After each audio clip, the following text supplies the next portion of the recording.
Try that again. Good afternoon. I'm Vincent Manno from the Franklin W. Olin College of Engineering, and it's my pleasure to welcome you to this joint session from sponsored by the Engineering Research Council of ASEE and the new Engineering Educators Division. We're focusing today in this session, it will be run in a three-part pseudo-workshop format on the development of competitive proposals, and we will use the career grant formats as the focus of the conversation. Today's session, we will break it into three parts over the approximately hour and a half that we have. In the first part, two of my colleagues on the board of directors of the Engineering Research Center will present their perspective in about 15 minutes each on how to prepare a competitive proposal and their experience. After that, we were going to break into small groups, and my colleague Ralph Z of Auburn University will tell us how we're going to do that when we get there. And we probably will try to get into groups of 5 or 6 people with probably grouping by the size of institution as the criterion. After that, we'll do that for about 30 or 40 minutes and then come back together to share in a whole group session some of the lessons learned from that exercise. There are some handouts and materials that Kay's been passing out, and there's some other things on the front desk, so please, over the course of the session, please come up and grab it. So with that, we'll move into the presentations of my two colleagues. The first speaker will be Krishnamurthy from the Missouri College of Science and Technology. He's the Vice Provost there for Research.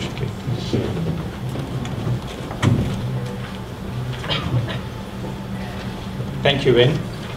It's a pleasure to see all of you here interested in submitting proposals and getting grant funding. What I'm going to do is focus on the funding sources, okay? And I'm going to sort of walk you through a few things here. If you have not received a handout, I think I missed a few. If you missed the handout, Ralph is got extra copies here. So let me take a second to switch slides here.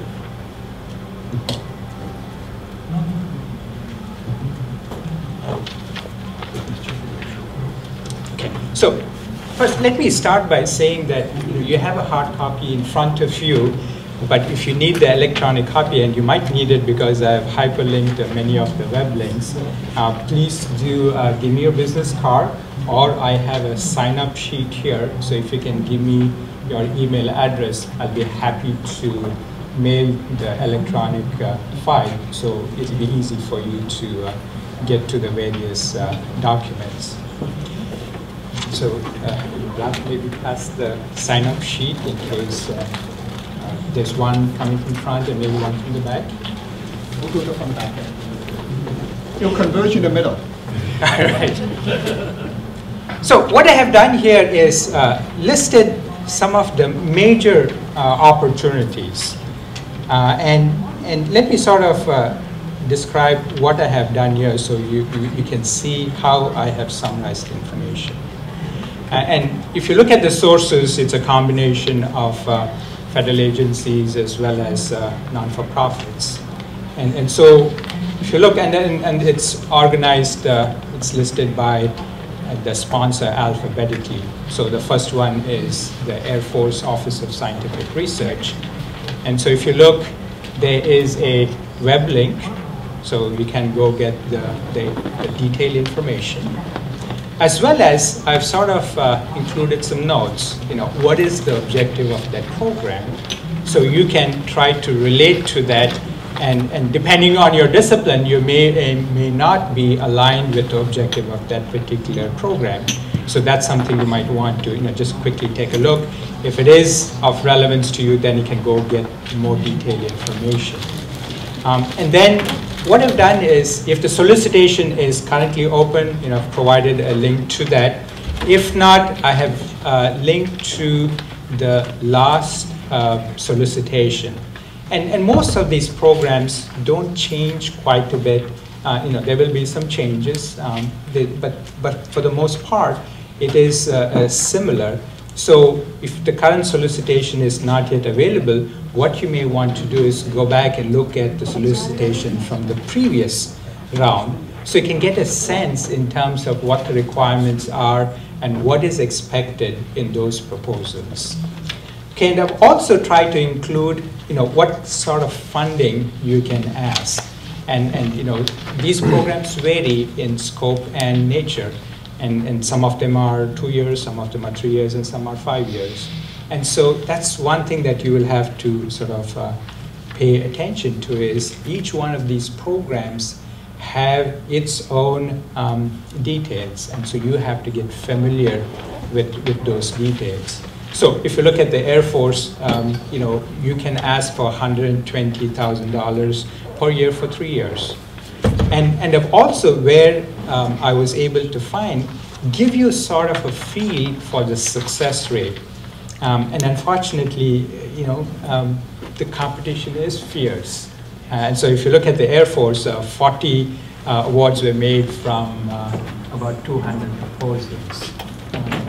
Although, you're sort of competing with your peers, it is quite competitive.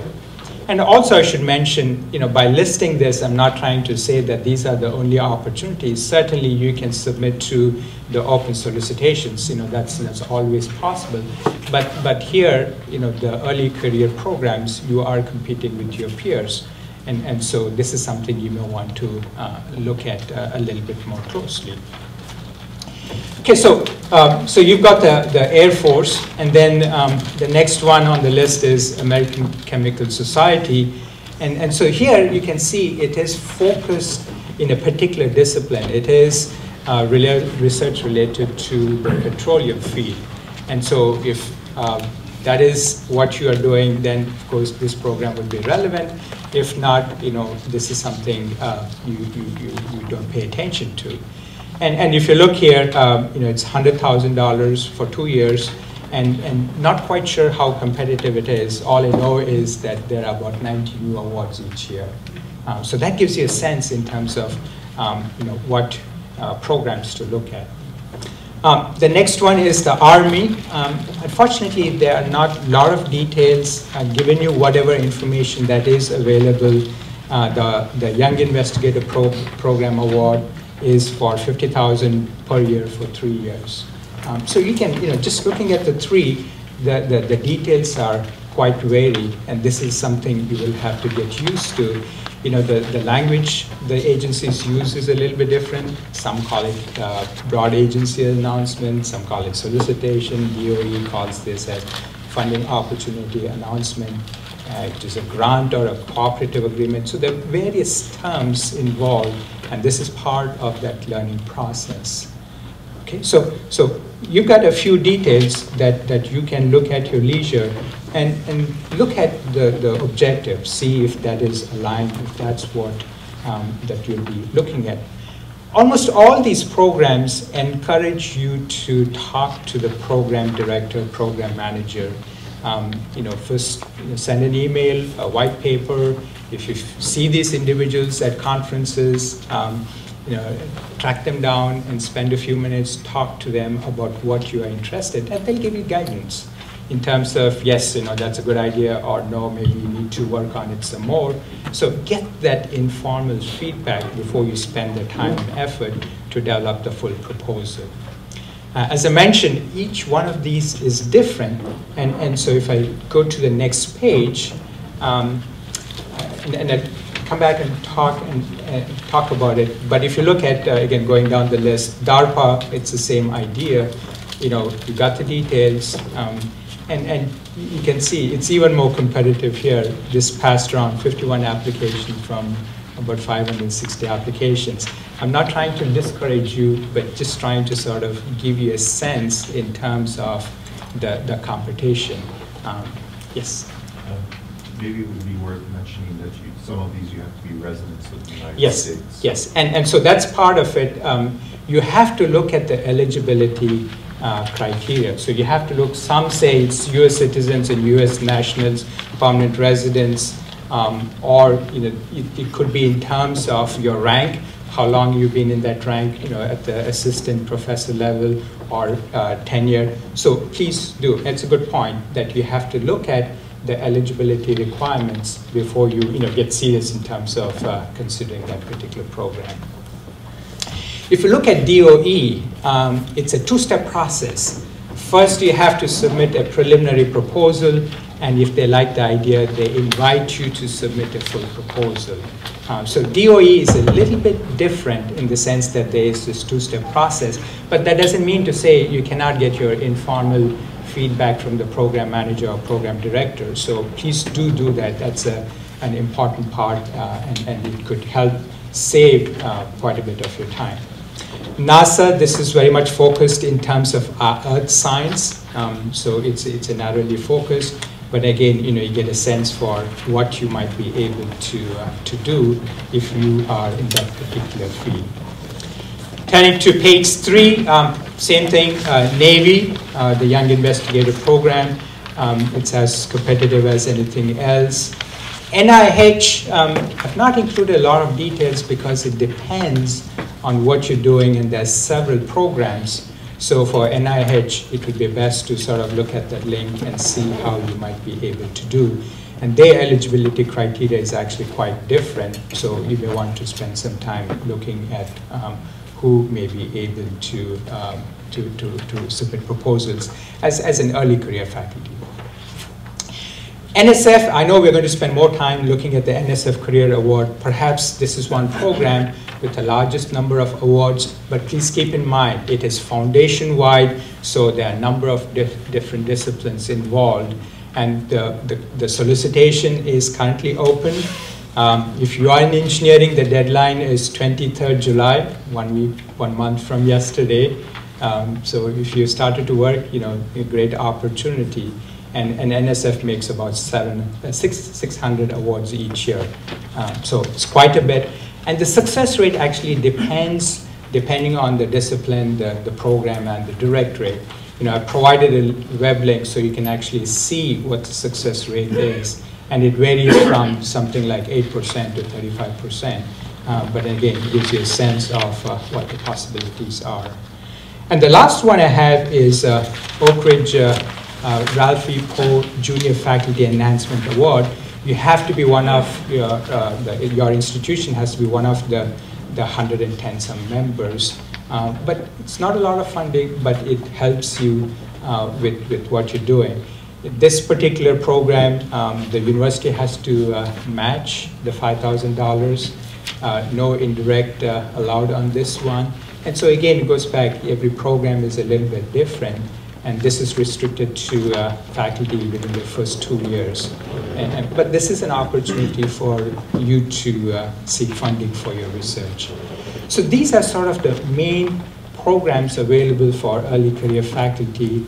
And I've hyperlinked a lot of the information.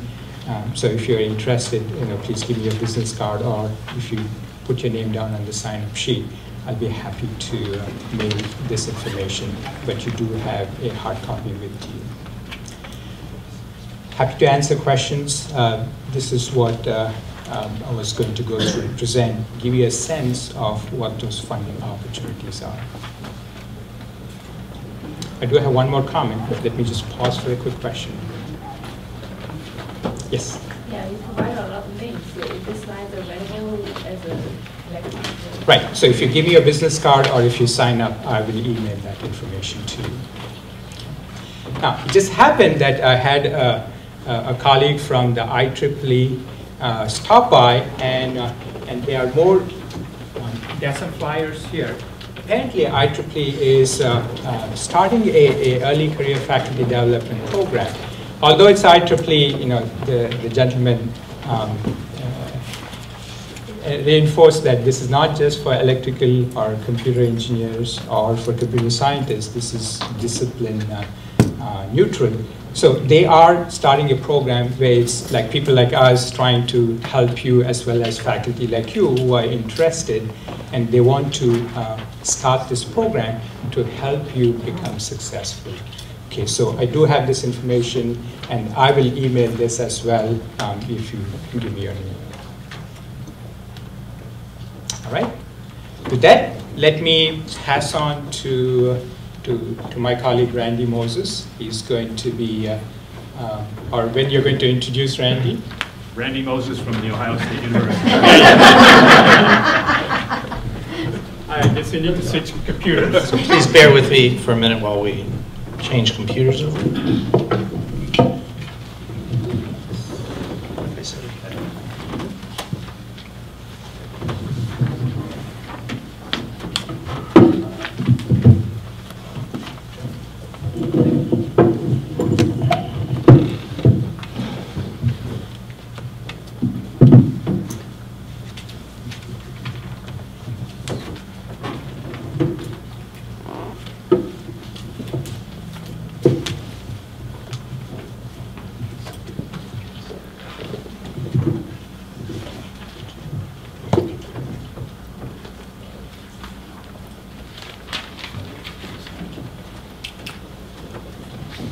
So good afternoon. My name is Randy Moses from Ohio State University.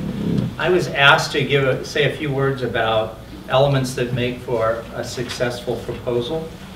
And so the first thing I'll say is that at the end of my 15 minutes, you'll probably say, Moses didn't tell me anything, it was all common sense. And that's pretty much true. So in preparing for this, I gathered up information from lots of different sources, from people who have written single investigator, 1 year 50K proposals, to a major corporate proposal writing center that routinely does $1 billion a year or $1 billion proposals all the time. And the advice they give is consistently all the same. In March of this year, the Engineering Research Council held an NSF panel. And one of the questions that came up were, to the panelists, all of these are NSF program managers, what makes a good proposal, or what advice do you have for our faculty to write better proposals? And boy, we hit a hot button. I mean, they were, for about 15 or 20 minutes, they came back and they hit on several points, and some with a level of passion that suggested frustration that we didn't know that we had. And again, the points that they made were really very similar to the ones that I'll present here. So it may be common sense, but I think it's probably worth looking at and understanding. Let's see if I can do this. Okay, so just to summarize, in best practices, one is to start the proposal well before the deadline and actually plan to submit it before the deadline. Know your customer or audience and keep your focus on that audience. Know your competitors. Analyze the request for proposals or program guide or submission guide carefully, because that's really, especially for federal proposals, where basically all of the information is to tell you how to write a successful proposal. And in fact, for federal proposals, they're of all sorts, NSF included, there are fairly strict federal guidelines about what the program managers can and cannot say. And to a large degree, if you ask questions, you'll be referred back to the RFP. Focus on the evaluation criteria. Again, this is important always, but certainly for federal proposals, usually the evaluation panel will be brief, and they will be reminded what the evaluation criteria are. And they'll be reminded about the criteria that are listed in the RFP for you. And in most or many reviews that I've been on, there's a score sheet, and the score sheet is taken directly from the request for proposals. So looking at it carefully makes a big difference. Establish a schedule for proposal development and manage to it. I think this is true always. My friend who does the $1 billion proposals, that's the first thing they do. They pull out a calendar and they say, this is the proposal due date, and we're working backwards from there. And in that due date, they always allow at least 2 days before the deadline. and they always allow a couple of weeks minimum for internal review processes. And no reason you can't. And finally, use internal reviews to validate and improve your proposal. So, a successful proposal really complies with the requirements, responds to customer needs, and informs what you propose to do, how you'll do it, who will do it, when you will do it, and how much it will cost. Those things need to all be clear. It's important, I think, to identify the customer or the RFP generator's benefits. It's important to support claims with specific evidence and to use precise, clear language. So this is actually a slide from my billion-dollar friend that basically says, what are evaluators looking for? And if you've served on evaluation panels, you'll know this to be true. But the first thing that all proposals get looked at is for compliance, and to ensure that the proposal follows the instructions for format, for production, and other guidance, and addresses every requirement. In these days where proposals are quite competitive and the success rate can be in the 10–15% or less, reviewers are always looking for ways of racking and stacking the proposals, and if you're non-compliant, that just makes their job easier. Responsiveness, I think reviewers are looking that you understand the focus of the needs of the customer, not necessarily on you. That the proposal demonstrates insights into the current issues and problems that face them, and that you offer a solution, and you are as specific as you can be about proof and examples to support your claims. I mean, frankly, anybody can say they're going to do it. They're going to fund those proposals that provide specific evidence that gives them confidence that we can. And then finally, evaluators are looking for ease of evaluation. And so, you need to present easy to follow and convincing arguments. You should provide a roadmap. You should use concrete, grammatically correct language, active verbs, concise, clear language.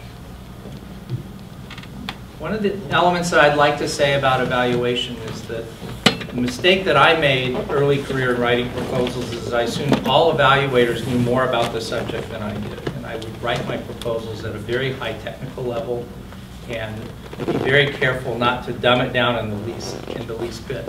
As an evaluator, you realize that very likely the person who wrote the proposal knows way more technically about the subject than you do.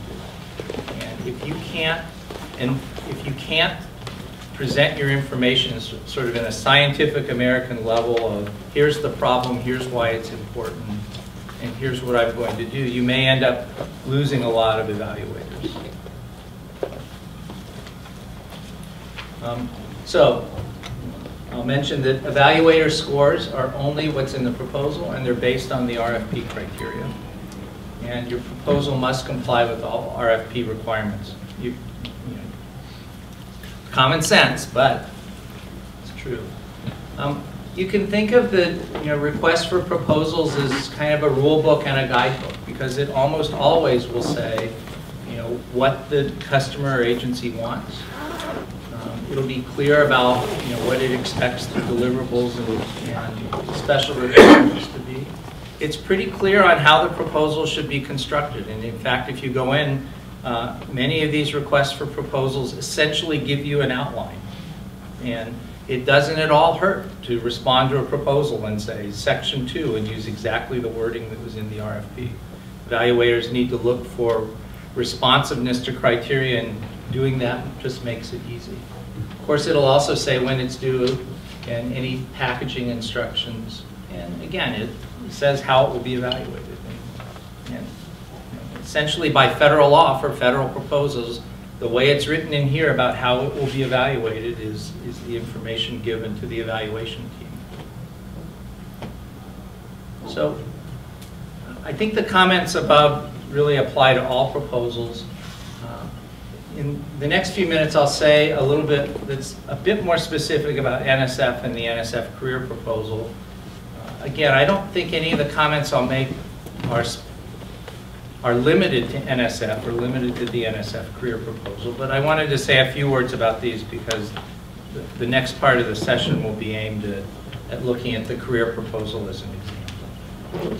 And so, at least for NSF, there are two great resources for successful grants. There's the Guide for Proposal Writing, which is NSF publication 04016. You got that memorized? And the Procedures and Policy and Procedures Guide, NSF 13-1. I mean, again, these are good in general, but they're certainly important for writing NSF proposals. They're available on the web and easily downloaded.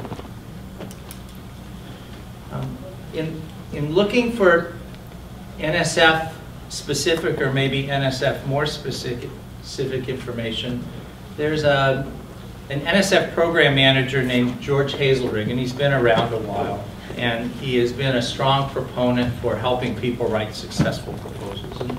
And there's this document that he's put out called 12 Steps to a Winning Research Proposal, and I just tried to summarize what George wants you to remember when you send a proposal to him. So here they are. Know yourself, your expertise, your strengths and weaknesses. Find the right program from which to seek support. Read the program announcement. Okay? So again, it's obvious, but he put it in his top 12. Formulate an appropriate research objective. So clear, in scope, and doable in the time budget. So NSF in particular, when we hear feedback from them, remark that we need to be able to scope the problem so that it's believably doable in the time frame. Develop a viable research plan, state your objectives. I put this sub-bullet about don't use develop. This is something I've heard several times from NSF program managers and review teams. That if you use the word develop a lot, even if you mean research, your proposal tends to get downgraded because NSF is funding research proposals, not development proposals. It's a small thing, but an important thing. Frame your project around the work of others. Include reference to extant work of others. And one of the things you can pretty much be assured of is that people on review committees that review your proposals will look at the references and ask if they're cited. So it's probably better oversight than undersight. Format and brevity are important. Proposal should be a pleasant reading experience. Know the review process. And in particular, a number of the early career programs are reviewed by panels. And panel reviews will, by definition, include people from a broader audience than yourself. So it's really particularly important there that you be able to, in a few words, make sure that the reviewer understands very well what it is you're doing, why it's important, what are the benefits of the work. Proof your proposal before it's sent. Again, it's obvious, but here's an NSF program manager putting it in his top 12. And submit your proposal well on time. Those of us who are associate deans for research have a couple of horror stories a year. The website went down, the proposal didn't get submitted on time. The faculty member wants us to call the head of NSF and plead for their case. And NSF's response is sort of like, you're telling me the dog ate your homework.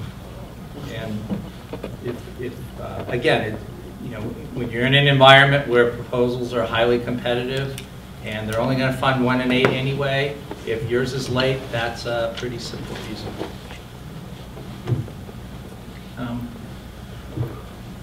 I wanted to give a little bit of information about NSF career proposals. And so one comment is that I could talk about this for 4 hours. And if you just go out and Google something like NSF Career Proposal Guide, you'll get dozens of publications, and some of them are very, very good. In fact, NSF offers career proposal writing workshops, and you'll find a number of sort of the presentations for those on the web as well. provided by program managers, and they're quite good. NSF claims that attendees have a much better proposal response. I wouldn't particularly be worried about what the success rate of an organization is. I mean, if they're 10 or 15%, that means 1 in 10 or 1 in 7 will be funded. But if yours is a darn good proposal, you'll get funded. And read the grant procedures guide carefully. If it says must, it's required. This is one of the hot buttons that we heard in March. Something like 4 very excited NSF program monitors said that about 1/3 of the proposals that they touch are returned without review. And they're returned without review because they're not compliant. That's got to be a miserable thing. I mean, you work on these proposals for dozens of hours, you submit it, you don't put all of the authors in the reference list because you use et al. Too much, and it gets returned without review. Just bleh. Okay. NSF informed us at this meeting that they have an internal checklist, and they go down every proposal and look for common mistakes and then just return proposals without review. The grant program guide, one of the 2 documents I put up earlier, actually has a checklist. And I would encourage, at least for any NSF grant, pull out the checklist and make sure everything is compliant. And also, resubmitting almost the same proposal to 2 agencies or to 2 NSF divisions is pretty much a no-no. Yes? Yeah, you have like panel names in the margin, you know. So Yep. I'm not, Yeah, okay, good, yeah, I'm good, not sure. good point. So,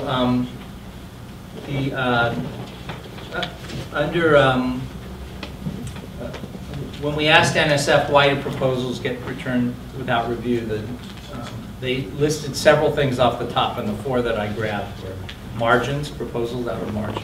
Font size was another one. References being incomplete, and the proposal guides have very specific formatting elements on the references. And if they're incomplete, they'll return them. One of the reasons that they will do this is panelist names are based on, are selected to exclude close colleagues. And so if you have Moses et al., and your name is Moses, on the proposal, and don't list the colleagues, then they're not able to find the panelists well. And so it's for that reason. And another one that's increasingly important is a postdoctoral mentoring plan. If you have postdocs on an NSF grant, it's required. And so these are things they just simply look for and check off, and if it's not in your proposal, it's returned without review.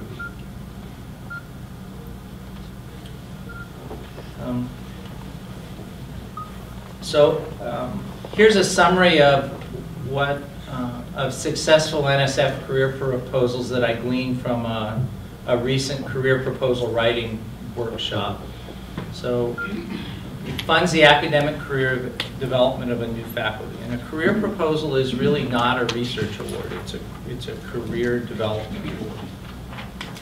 It's based on a development plan, and I quoted from NSF, quote, "A well-argued and specific proposal for activities that will, over a 5-year period, build a firm foundation for a lifetime of contributions to research and education." So they're really looking for research and education.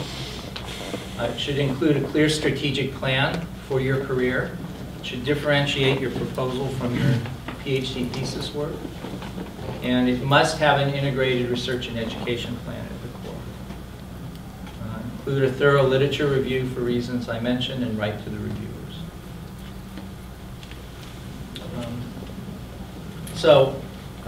Reviewers want to know, and again, I took this from an NSF Career Program Manager's workshop. Reviewers want to know what it's about, so that's the research objective. How will you do it? That's the technical approach. Can you do it? And so that speaks to the feasibility and reasonableness of the approach. And is it worth doing, which speaks to the intellectual merit and broader impact. And if you look at the NSF review criteria for really all NSF awards, but particularly for career proposals, NSF review criteria are 2 things: intellectual merit and broader impacts. And the definitions are there. So not only to advance knowledge, but to benefit society.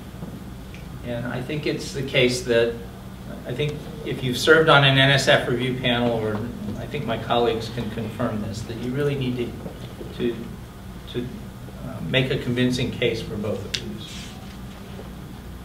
This is a slide I took which was out of a career panel briefing. So this is a slide that was given as a briefing to an NSF career panel before they started their review. And so these are the NSF merit review elements that NSF is telling the review panel. And you can read them here, but these are verbatim the words that are out of the program planning guide, or out of the grant program guide. NSF stresses at the bottom that all of these are equally applicable to intellectual merit and broader impacts. And that if you don't convincingly state a case for the intellectual merit and the broader impact, then the proposal just won't rank that well. So, I mean, my point about putting this up is to re-emphasize the point I made before. All of the information about what the proposal review will be is available to you in public documents. And in fact, the federal government is very careful about doing that. So,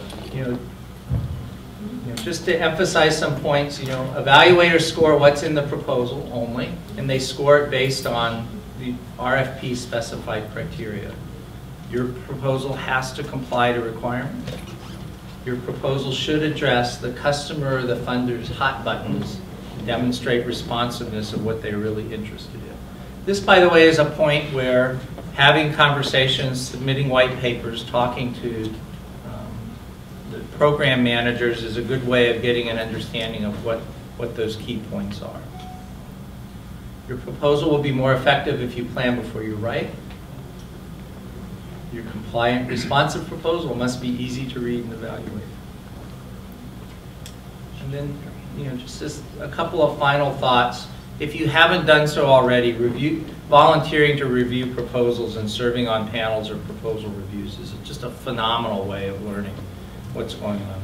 I think, how many of you have served on an NSF panel, for example? So a couple of you I saw nodding who had served on these panels. It's just amazing. Contacting program directors, you can meet them at conferences. You can make a well-planned visit to their office if you happen to be nearby. And my comment would be to talk little and listen a lot. In fact, listen carefully to them came out of an NSF program director slide. You can learn a lot just by letting them tell you what their needs are and letting them tell you what they think about the ideas. And so I encourage you to listen carefully. Examining successful proposals is valuable. I use the word several because I think it is potentially a mistake to look at one proposal, say, here's a proposal that got funded, I'm going to follow that fairly closely. It's useful to see several. This is why being on a panel review is very helpful, because you get to see, 30 proposals, a few of which get funded, a few of which get sort of dismissed out of hand. And in some sense, the learning experience from the ones that get dismissed pretty quickly is sobering sometimes. Ask colleagues to pre-review your proposal. And I would suggest experts and non-experts alike, because the experts can talk to the technical correctness, but the non-experts can talk to how compelling is it? To a non-expert, does it come across? And you have to recognize that in many panel reviews, a majority of people will be non-experts. And don't be last minute, it shows. So I think that's all I have. Thank you. Randy, a couple people had questions. Oh, I'm sorry. I'd be happy to take any questions. What exactly is a white paper?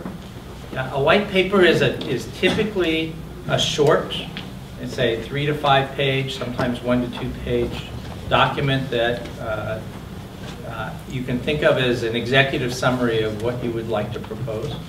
And very often, program managers we'll like to see white papers. You can send it. A really good thing to do is send a white paper in advance of a meeting, for example, and then use the time in the meeting to discuss the white paper. Some agencies won't take them. I don't think NSF does. DoD agencies love them. Particular agencies where the program manager has some latitude directing the proposal. Shannon, do you want to add? NSF doesn't really accept white papers per se, but I have advised some of our faculty who are already about to go meet with a program officer to send in advance a project summary similar to what would be in their proposal, a one-page thing in advance that they could discuss with the program officer. It usually helps in starting the discussion. Good point. Yes, sir. How do you volunteer to review proposals? I'm sorry? How to volunteer to review proposals? So the way I've always done it is contacted program managers who are in areas that I think align with my research, and then just volunteer and email. Yeah. And Knock down doors. Knock down doors. knocking on doors works. I mean, you know, based on I think in general, program managers need reviewers, and so they're happy to say yes. Do you need to have a track record of grants and successful grants and all those things for reviewers? So the question is, do you need to have a track record? I think it depends.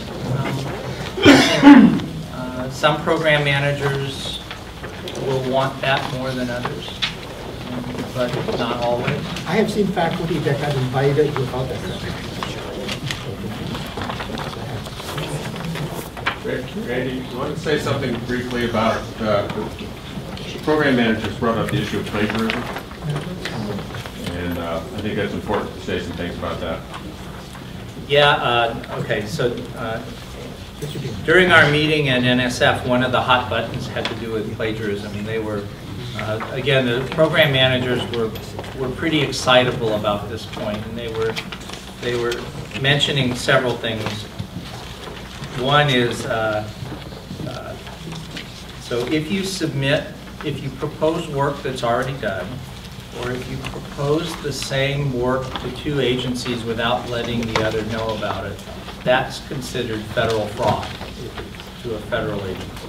So it's not to be messed around with. If it's found out, then then the results can be quite serious to your career. They can range from taking away the funding to prosecution, for example. So I think that they were excited to be clear about the point, and you'll have to help me remember this, but one of them was that submitting it substantially the same proposal to two agencies without letting the other know was one.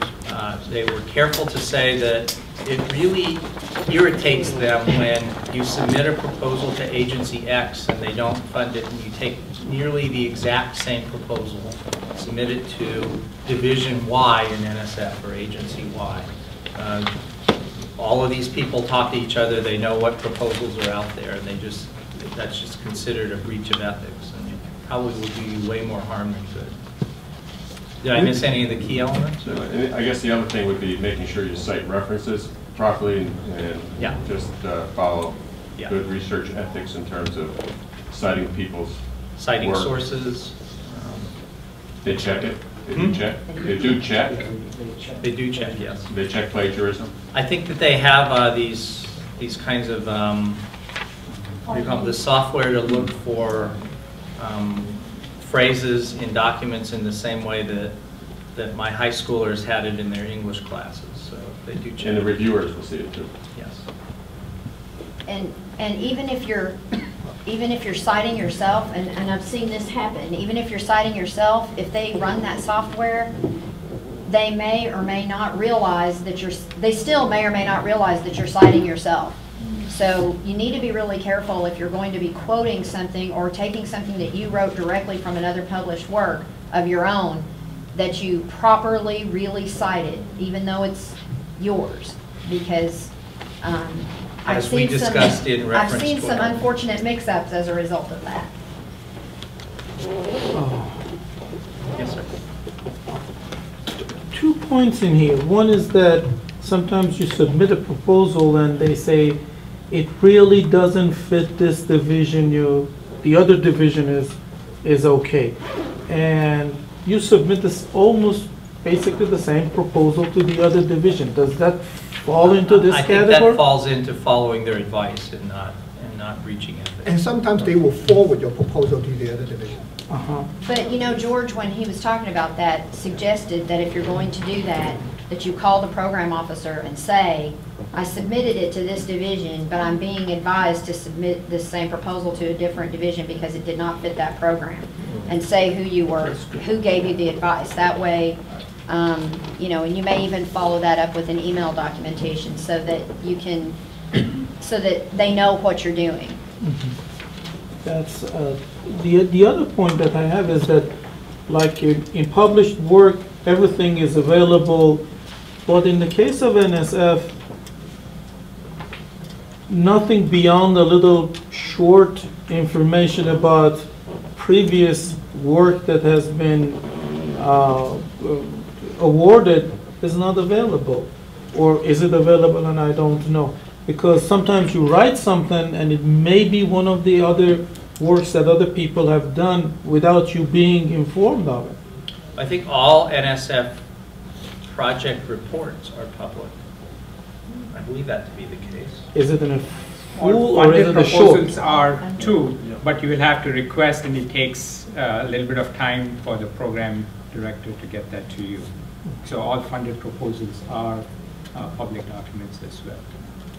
So it just takes a little bit of time. But it is not on the website. It's on the so we can- website, but the abstracts are. The abstracts are, Right. yeah, but But to get that, you will have to make a special request, and it takes some time. So here's a case, you know, that in some cases is a good conversation point with program managers to say, I see that you're funding this program here.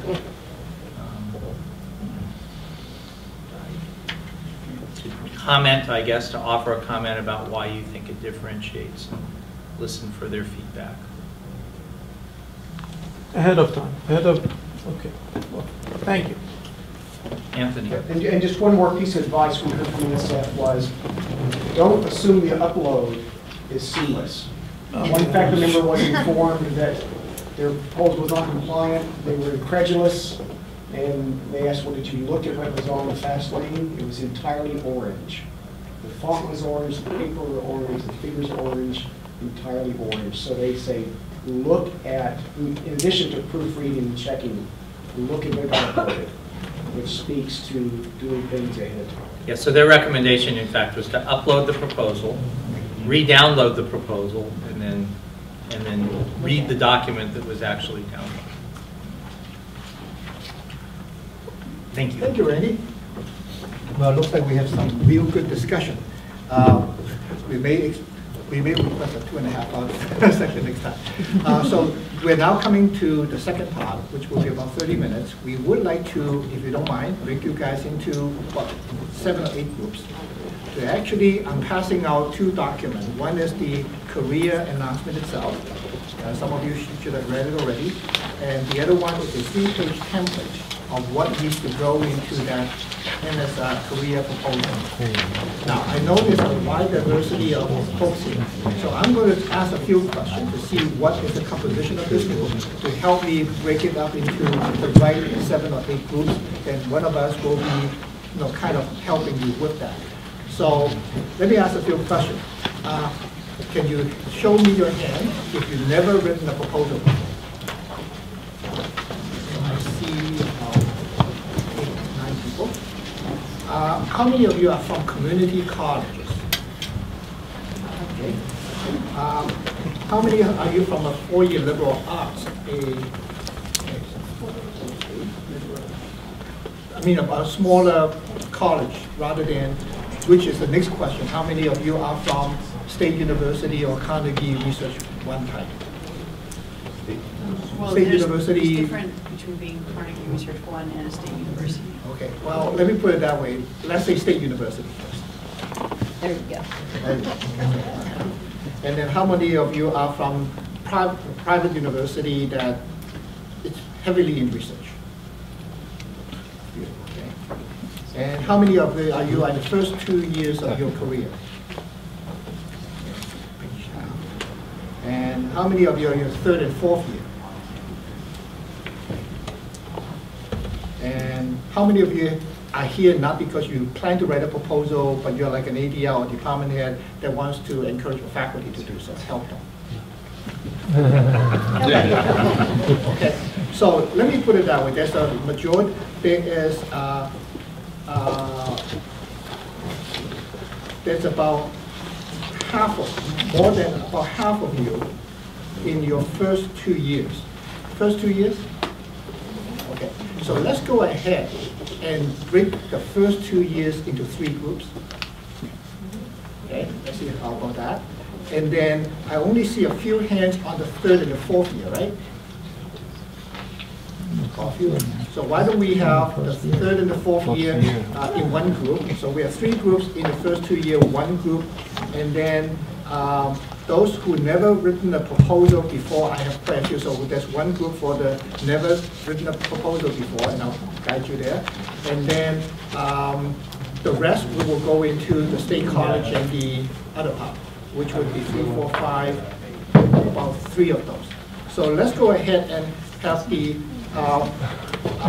questions. Yes. I'm on 2 groups. Well, I am in 2 groups. you can take your pick and then we adjust it. It's impossible to do it right away. So let's go ahead and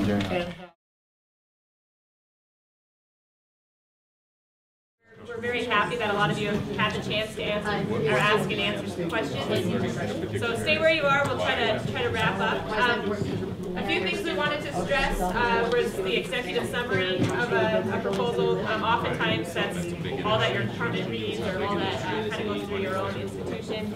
So you need to make sure that executive summary is really well written and really highlights what you're trying to do. The other thing is the budget. And so I know some of the tables were specifically focusing on the budget, but that also goes through good internal review to make sure that your department can actually help you with what you think you're going to do and make sure that they're on board with what you're trying to do. So the budget is also a good place to focus. So I guess to kind of wrap up, there's a few kind of points we wanted to make. One of which is, do you guys know how to submit a proposal? How many people know what the procedure is within your institution? Okay, somebody want to give an example? Sure. First thing you have to do is notify your Office of Sponsored Projects that you're interested in submitting proposals. They'll assign a pre-award officer to you that you're going to work with. They will, at my university, what they mostly do is they do your budget for you. Or they work with you to make sure your budget is in line. Okay, that's a good way to put it. They're not able to tell you, oh, that's an unrealistic amount of travel funds that you put in there. They'll just say, oh, we made it work within your limited amount of money. So they'll make certain that it goes through the university processes. Whoever needs to be notified will be notified. And that's when we say, oh, my idea is going to use a summer camp, and so I need to have dormitory rooms. So they start helping you get in contact with the right people at the university. They officially then are also the ones who will submit it in the end. They're your officer that actually presses the go button to send it in SF.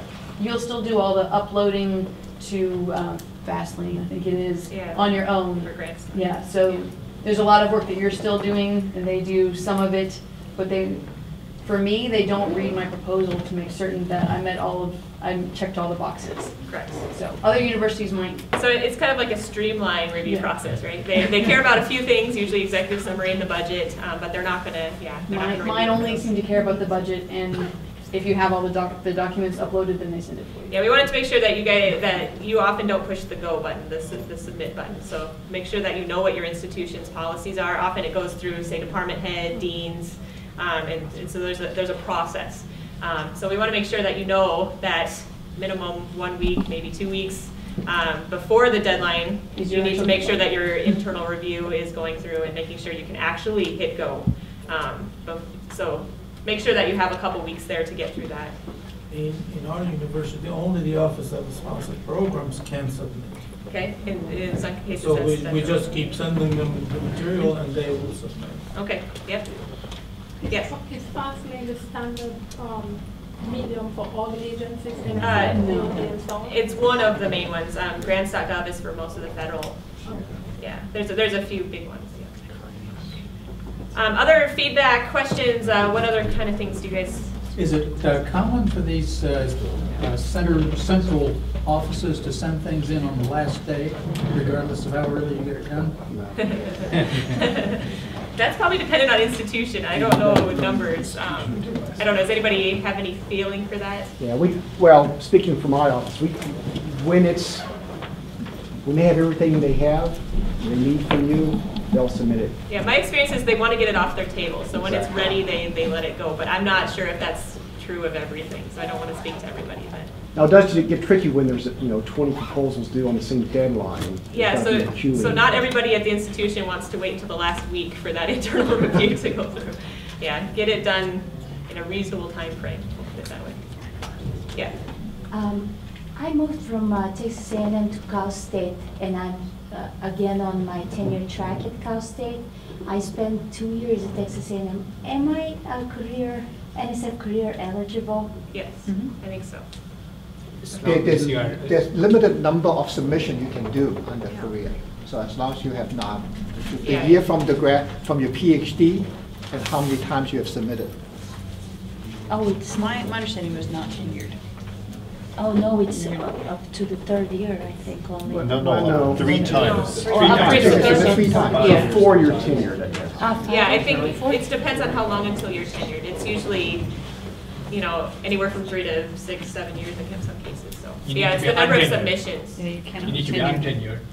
Yeah, untenured. Right, anything else that I don't know any of our experts wanted to state? Any other feedback or questions you guys have? Yeah. A general question. Going to the faculty ranks, my university made me needed me to switch my areas of expertise, or switch into a different area of engineering, which I don't have research in, not familiar. How were they going to have recommendations for how you handle like prior, related prior publications if you're moving to a new area and want to do a career award that's really not based on anything you've done in the past? Are you pretty much out of luck because you don't have a history, or just your best publications in your previous area? I don't know what I'd say about that. I think you can explain that. Yeah, I think it's all about how you present that. let me we have a different situation where senior faculty who haven't done research for 20 years, then they got some idea and they want to start that research track again.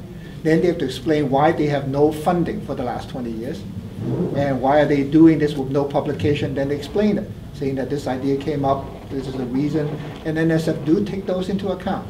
Okay, so I just make note of it under the biography section where it says relevant publications, 5 relevant publications. And you may even want to put that in your project description. Okay. And your summary, so that people do drop certain things and then want to pick it up. And in your case, it's your university that wants you to do it. So. In the budget, NSF allows for the PI to pay only 2 months per year during the summer time, right? So how about if I already have an NSF grant going on and I'm thinking of applying or resubmitting one in the summer? So how do I pay myself for working on the second one? How do I get? Across all of your NSFs on 2 months a year. Is there a way I can pay myself? You can pay for a maximum of 2 months on all NSF awards. Unless you get approval from the NSF program manager saying that yes, you can go ahead and pay yourself more. So there is that exception. But when you write a proposal, you have no idea if it's going to get funded. So I would not shortchange yourself and not include salary. So the problem, it's a good problem. If you get funded, then you worry about it. So basically, you rebudget and use the money to pay a student or so. Yeah, but I already have one, and I'm paying 2 months. Right. Then you cannot get any more. So I cannot. So I just submit without. Well, it's a good question, but does the period of performance overlap with what you have? And if that's the case, you'll have to make a special justification saying that, I already have, but, I'm going to ask for whatever. Because one of the things as a reviewer I look at is this faculty committed to doing the work? Right. And that commitment is with that funding. Otherwise, the faculty may or may not be committed. So that's something I, as a reviewer, look. is that person asking for funding? And you know, there's always that hope. Yeah, but generally, you need to be working on the project that's funding you. So if you're saying, I'm funded entirely on one project, they're going to say, well, then how are you finding time to work on this other one? So I think you need to, you know, talk to program managers, explain what's going on for the ones you have funded. I mean, it's a complicated question. But what you don't want to do is say, well, I'm being paid off this project, but I'm really working on this one. You don't make it seem like you're flush. Down the road that you can do something. Right, and so that's why, you know, the period of performance matters, and you never know, you know, if it will be funded. So, I have a general question about everything. How is the web publication considered as a reference? Should only the journals be considered as a reference, or you can? I believe they have a web reference. I've not looked into that particularly, but I think they do. Is that true? Some disciplines it is. In some disciplines they revere it more than others, but I think there's room for that. But also NSF changed the regulations. It's not just publications. You can include products in your you know, the five publications in terms of what you might, how closely it's related to the proposal. So it's not limited just to publications. You can include. Total statistics. Well, I think we're about out of time. I know Ralph. One thing that I think people always ask, but nobody asked this time, is about the NSF view of broader impact. If you look at it, they actually said they will evaluate broader impact as important as intellectual merit. So do you have any question about broader impact? What constitutes broader impact? A lot of times you know how important your research is. Well, especially how it relates to education. I'm still struggling with that idea. Research proposal is pretty more straightforward. Let's put it that way. That's why I want to bring it up to see if anybody have any comment or idea. What is NSF looking for in this broader impact? Because it's equal value to your technical proposals. If you don't have any good idea or something that you write something that is not what NSF is looking for, your proposal is dead because you lost half of it. So are you asking us, or you're going to well, answer? I'm going to ask for comment. I'm ask for comment. Many universities, especially the major one, kind of have established offices to look at these things. Because the broader impact would include K-12 education. How are you going to transition your research work into your courses and going into outreach? So they look at diversity, outreach, and integration of research into the curriculum as those things as very useful. And a lot of time, especially when you're talking about diversity, it's a big issue that is go beyond the department or even the college level. And many universities actually have office diversity that have programs that you can tap into.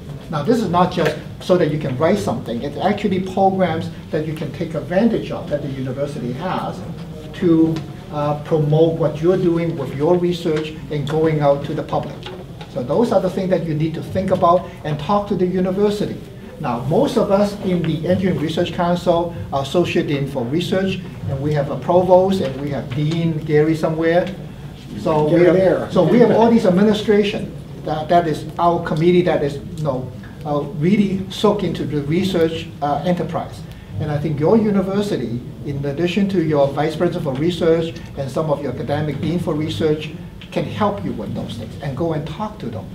Because they want to make your proposal successful, and they know what is in your institution, especially for those of you who only have been in your institution for 2 years. You don't even know what's in the next building. So you need to find out what's out there and take advantage of those. And some of them, you can literally cut and paste, not plagiarizing, but copying what they can do for you into your broader impact.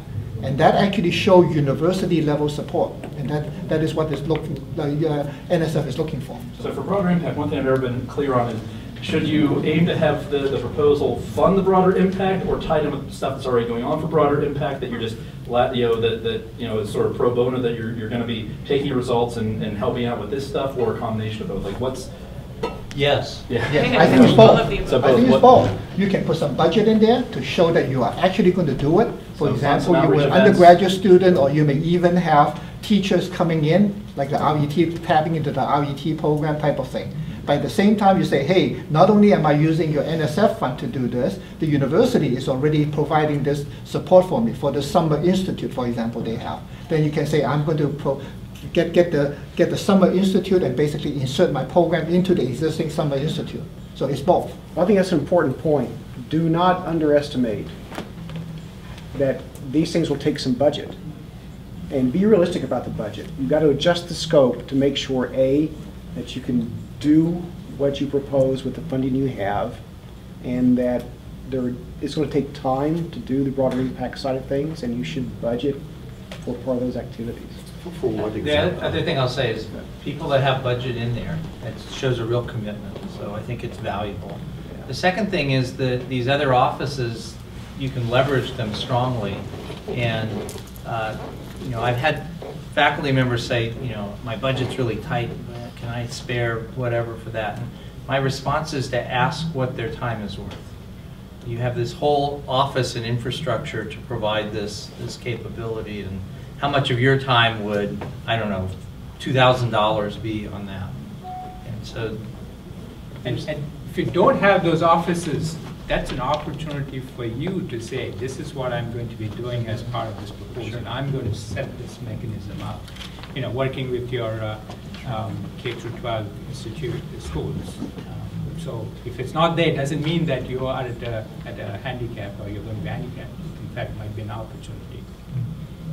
I would say I've been on the career review panel a couple of times, and the one kind of classic mistake I see with broader impacts is that the proposer doesn't really understand what the broader impacts means, and they hope that by kind of hiding it and melding it into the proposal that somehow the reviewer won't notice, and that's the exact opposite.